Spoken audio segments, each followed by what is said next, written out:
Welcome to the deep dive. Today, we're looking at a case that just exploded, the 2012 Bain murder kidnappings. Yeah, it went from a missing persons report to an FBI manhunt in, what, less than 2 weeks? Exactly. But the story behind it, the preparation, that stretched out for a whole year. That's our focus today. We're going beyond just the events of April 2012 in Whiteville, Tennessee. Right. We want to understand Adam Christopher Mays, the perpetrator, how he went from family friend to, well, FBI's most wanted. And crucially, how this horrific crime was anything but spontaneous. The planning is chilling. Okay, so let's set the scene. April 27th, 2012. Joanne Bain and her oldest daughter, Adrienne, who was 14, they were murdered.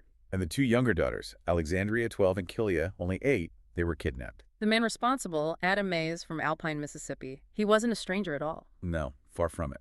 He knew the family for years.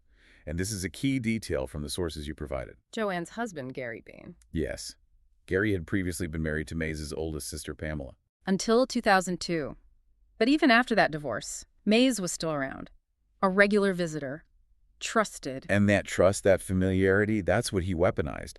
It gave him access, the ability to plan for so long. It's disturbing, especially when you learn he was apparently already under investigation for other things, abuse allegations. Yes, the sources mention that. Yet he was still welcomed. It really speaks to that blind spot we sometimes see in these cases, family-adjacent violence. That deep connection makes the actual disappearance even more jarring. Let's walk through that initial timeline. Okay. The family was literally packed up. They were scheduled to move to Arizona the very next day. Incredible timing. Gary Bain gets home late, April 27th, assumes everyone's asleep. Understandable, maybe. But the next morning, April 28th, the kids don't come home from school. He can't reach Joanne. That's when the alarm bells really go off. He reports them missing. And the initial investigation, well, it didn't immediately point to a crime scene at the house. Right. Mays himself was interviewed pretty quickly, April 29th. Yes. And he just calmly told police he was the last person to see Joanne and the girls leaving. Played it cool. But then things started to unravel fast, April 30th. Joanne Bain's SUV. Found abandoned on some country road in Tennessee. Okay, so that changes everything. This isn't just, someone taking off. Definitely not. Yeah. But the real breakthrough, the moment the case just cracked wide open. It came from inside May's own family, didn't it? It did.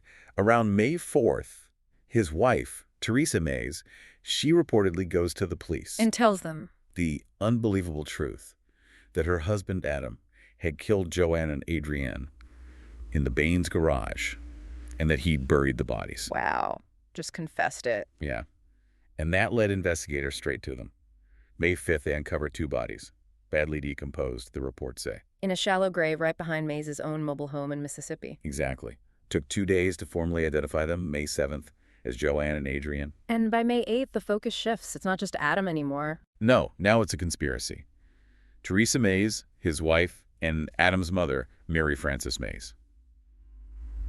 They're both charged as accomplices, taken into custody. So the net is closing, but Adam Mays is still out there with the 2 girls. Right, and the pressure ramps up immediately, May 9th, just a day after the arrests. He lands on the FBI's 10 most wanted fugitives list.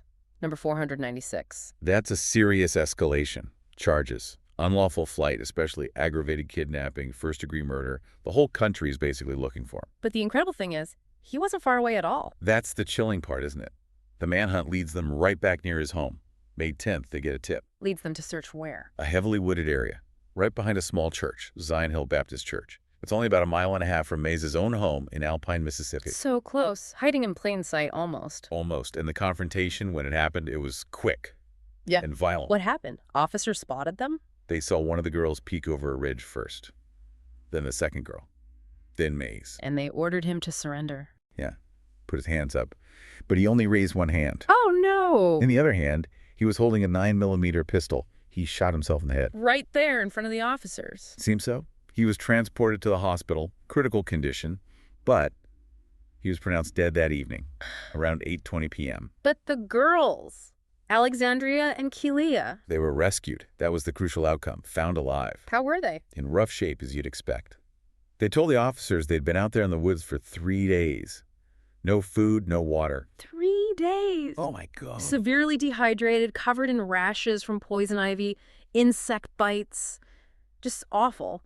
But they were treated at a hospital in Memphis and released. A miracle, really, considering everything. Absolutely incredible resilience from those children after such unimaginable trauma. And Okay. Mays, his body. That's another grim detail from the sources. Unclaimed. Refused by his family. So what happened? It was donated to the University of Tennessee in Knoxville, to the Body Farm, in June 2012. The body farm. Oh. The forensic research facility. Yeah, where they studied decomposition. Yeah. A sort of final grim footnote to his life and crimes. So the immediate events, the manhunt, it ended quickly.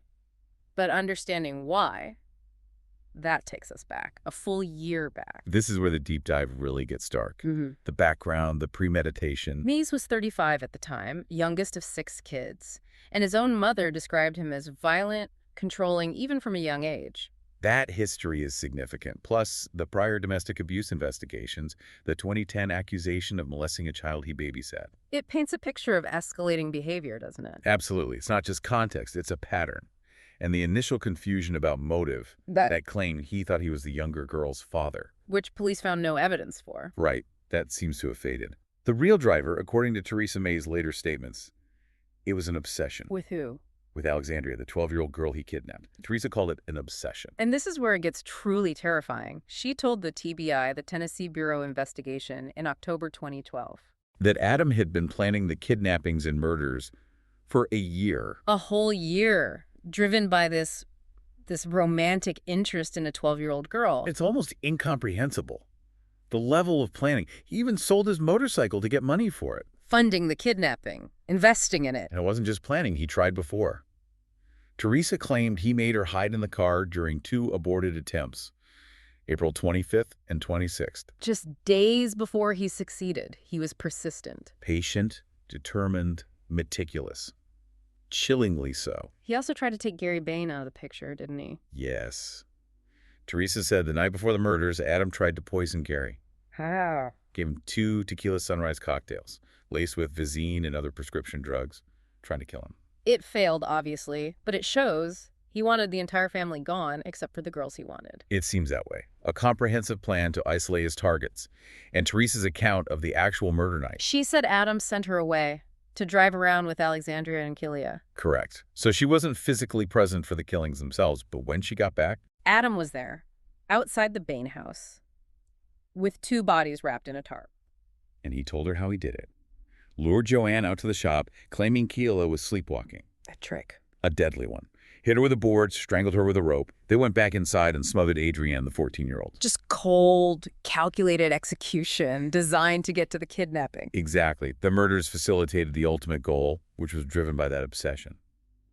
Which brings us to the accomplices, his wife and mother. Right. Teresa and Mary Mays. They initially faced conspiracy and murder charges, potential death penalty. But Teresa's defense, pushed by her mother, was coercion, that Adam had brainwashed her, that she was intellectually challenged. How did that play out with the charges? Well, the coercion argument likely influenced things, but the courts still recognized their involvement, especially after the murders. Mary Mays, the mother, her charges were changed. To what? 2 counts of especially aggravated kidnapping. The especially aggravated part is key. It applies serious harm or committing the kidnapping during another felony. And the thinking was she confined the girls after they were brought to Mississippi. That's what investigators believed, yeah. That she helped keep them there at the Mays home. So they both took plea bargains in the end, August 2013. They did. Teresa Mays pleaded guilty to 2 counts of second-degree murder and 2 counts of especially aggravated kidnapping. Sentence. 35 years. And Mary Mays, the mother. She pleaded guilty to the 2 counts of especially aggravated kidnapping. Got 13 and a half years. It shows, doesn't it? Even if Adam was the primary actor, the family structure was used to help him maybe hide things, confine the victims. Absolutely. Whether through coercion or some level of willing participation after the fact, they were involved in the aftermath. Oh, and one more detail. The FBI did pay out reward money for the tips that led to finding Mays. Right, to several people apparently. Okay, so let's synthesize this for you, the listener. What's the core takeaway here? I think it's that stark contrast in timelines. You have this incredibly rapid public unfolding, missing, found, manhunt, capture, all in under 2 weeks. But beneath that surface, a year. A full year of cold, calculated planning, rooted in obsession. And aided, at least in the aftermath, by family members, ending in that dramatic, violent confrontation. And connecting back to you, the listener, what this case really underscores is how long the hidden planning phase for complex violent crimes can actually be. Yeah, and how those closest relationships, the ones built on trust, can be twisted and exploited for just the darkest purposes imaginable. It wasn't random chaos, it was terrifying design. Which leads us to a final provocative thought. We mentioned earlier the source material notes that Adam May's mother-in-law, she'd called the police multiple times before the murders. Reporting domestic violence against Teresa, yeah. So the question is, how often does that history of domestic violence, even when it is reported, serve as a warning sign for much worse to come, but somehow gets missed or minimized? And what does this specific tragic case show us about that link? The connection between documented patterns of control and abuse and the eventual leap to extreme, premeditated violence like murder and kidnapping. It's a pattern we really need to pay attention to looking back at the history that leads up to these terrible events. Subscribe for more.